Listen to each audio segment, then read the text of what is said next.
While studying the Quran, it is impossible not to discern Muhammad's hatred for the Judaized Arabs. This is reflected by his followers' attitude throughout the centuries and into the 21st. What were his reasons? It is important that we first explain the expression itself. Anti-Semitism is the prejudice against or hostility toward Jews as a group. The prejudice or hostility is usually characterized by a combination of religious, racial, cultural, and ethnic biases.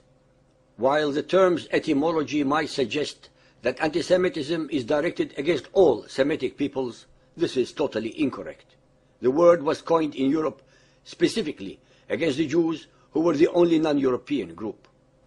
Hence Muhammad, who hated the Judaized Arabs, was anti-Semitic, and so are most of the Muhammadans, whether Arab or not.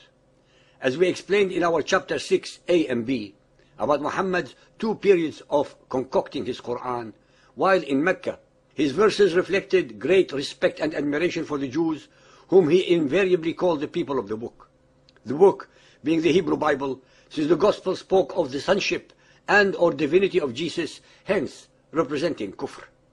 I must point out as many times as necessary that all the records that are available to humanity regarding Muhammad, his Quran and the Hadith are totally one-sided, coming only from his followers. We have not got a single independent record to substantiate or support these reports. Muhammad and his followers show us, based upon their own testimony, that they forced into conversion, subjugated, enslaved and or slaughtered most of the Judaized Arabs as well as the Christian and pagan Arabs, their records and their books. We have absolutely nothing but Muhammad's and his followers' words that are as real and reliable as the mirage of the Arabian desert. After 13 years of exhortation in Mecca, Muhammad failed miserably to make any impact upon his own people, the tribe of Quraysh. 13 years of hard effort yielded the abysmal number of 78 followers, most of whom were close friends and slaves, both male and female. When he first arrived at Medina, the Judaized Arabs considered him a brother monotheist who was attempting to bring forth the concept of a one and only God to pagan Arabia. Please always remember that the Judaized Arabs as well as the Christian Arabs were natives of the peninsula centuries before Muhammad and his Quran. They were ethnic Semitic Arabs, not outsiders to the land. They had converted without coercion to the faith of the Jews or to Christianity. Moreover, the pagan Arabs settled their differences mostly by single combat and not by attacking in hordes and or armies. The Judaized and Christian Arabs had allies among the pagan Arabs. Both the Judaized and Christian Arabs supported their own allies among the pagans and fought accordingly. According to what we can glean from the Muhammadan records, both the Jews and Christians were mostly in agriculture, trade and manufacturing, and allied themselves with the pagans because of intermarriage as well as for political and security necessities. More relevant of all, there was no hatred for either the Judaized or the Christian Arabs. Both were totally Arabized people who were indistinguishable from any others except for their beliefs and some traditions. The vile hatred and discrimination came as a result of Muhammad and his Quran. For the first 16 to 18 months, while among the Judaized Arabs of the Medina, Muhammad did his best to ingratiate himself with them, to the extent that he observed and instructed his followers to do the same, the Yom Kippur day of fasting, as well as praying with the Qibla towards the Sham or the direction of Jerusalem. The relationship would have continued to be amicable had Muhammad not started on the path of war and aggression. Ladies and gentlemen, only by studying, and I repeat studying, the historical records of Muhammad and Islam can anyone read between the lines and pick up the truthful nuggets of gold or of gems hidden within. The records are numerous, extensive, and are available for any who have the time and make the effort to study them. Never take the self-serving words of the so-called scholars of Islam for granted, since it is not to their advantage to reveal the facts. We listen to and read what they say, but do our research and come up with our own conclusions. You should do the same. The Judaized and Christian Arabs were agriculturists, manufacturers and or traders who could only operate properly if there is no conflict in the peninsula. The Meccans depended on trade and pilgrimage to make their living.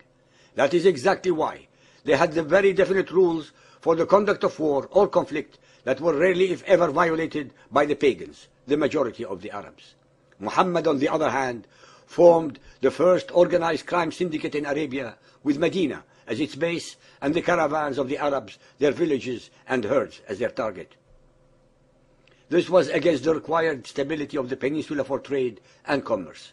The Medina Jews, I'm using for ease of terminology, became apprehensive and upset.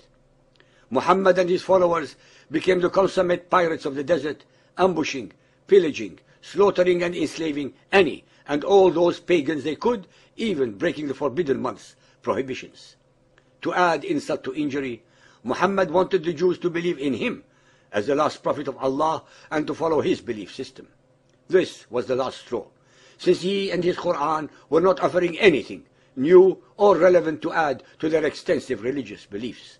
In fact, they chided Muhammad for misrepresenting and misunderstanding many of their concepts, precepts, and historical leaders. Muhammad, who was doing his best to impress upon his mostly illiterate, superstitious, and ignorant followers that he was actually the promised Messiah of the Jews and Christians, could not tolerate such obvious and dangerous people who were exposing his weaknesses and foibles. After about 16 months, Muhammad started directing his wrath totally against the Jews. He redirected the Qibla towards the pagan Kaaba and stopped the fast of Ashura and instituted the month of Ramadan instead. His Quranic verses became more and more hateful, strident, and uncompromising. Furthermore, he started the first case of ethnic cleansing in the Arabian Peninsula. Every time he wanted to victimize a tribe, he declared that he received the usual convenient revelation from Allah, allowing him to do whatever he was intending to do. He was actually sanctifying all his nefarious deeds. The Muhammadan records exalt him for having destroyed first the 3 major Jewish tribes of Medina. This was followed by Khaybar and others. At the same time, he and his followers were slaughtering, enslaving, plundering and raping pagan Arabs as well as Christian ones. By the year 636, almost all the Judaized and Christian Arabs were either converted, enslaved, or forced out of most of the Arabian Peninsula, their native land, even unto today, 1400 years later. The Quran and Hadith are full of verses that show virulent hatred for the Jews. That is why, even though 1,400 million followers of Muhammad may have never seen or known a Jew hate the Jews, because of the Quran and Muhammad's Sunnah. Listen to our chapter 16. Ladies and gentlemen, so-called believers and unbelievers, please be aware that Muhammad in his Quran shows a relentless and eternal hatred not only for the Jews, but also for all other human beings who do not believe as he does. All Christians, Buddhists, Hindus, animists, etc. Listen to our chapters 14, 19, 22, 137 and get enlightened. After listening to all of the above, you will find out that Muhammad and his Quran are the ultimate, universal, but equal opportunity hate-mongering duos.